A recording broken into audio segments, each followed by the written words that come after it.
ngoma, mkutano umebadilika wote kabisa, wote kabisa. Majamaa wamechacha, wanasema Mungu ametupa ile nchi. Hapana, tumepangiwa maisha ya juu wapendwa. Lazima tukatae maisha ya chini. Shetani anataka kurudisha nyuma. Hawa watu tayari habari za kwanza ni za kurudisha Misri. Ngoja nikwambie, huo ndio mpango wa shetani, akurudishe Misri, akurudishe mahali pa shida. Lakini mpango wa Mungu ni kukupeleka mahali kuna matumaini, mahali kwa baraka zako, mahali kwa baraka zako. Kataa kuhujumiwa na mwovu, kataa kuhujumiwa na marafiki.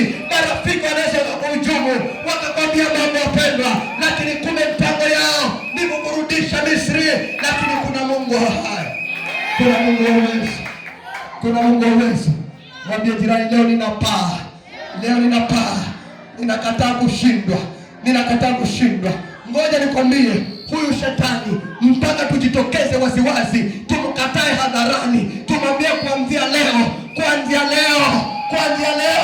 mimi sikutaki, naenda mbele na Bwana, baraka zetu wapendwa ziko mikononi mwa Bwana.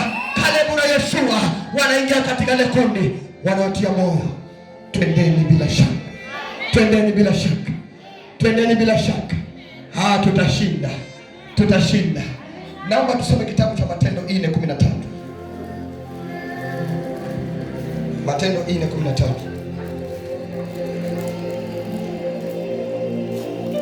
Roho ya kukata tamaa.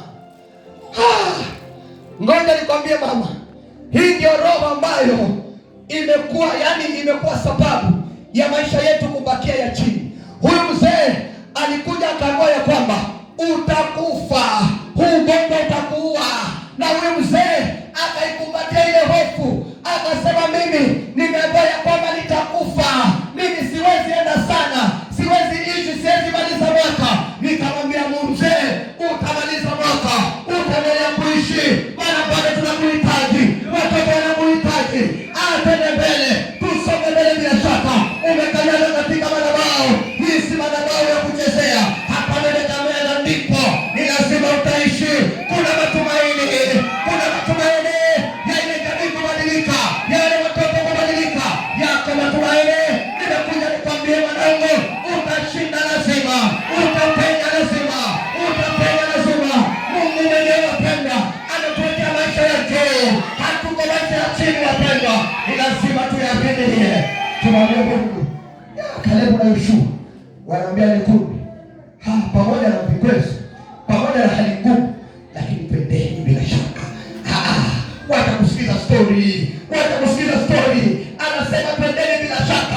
Huyu ndiye Mungu aliyekushindia, aliyepasua mahali ya Shamu. Hawezi kutuachilia, hawezi kutupa vitu ambavyo anajua kama tutashinda.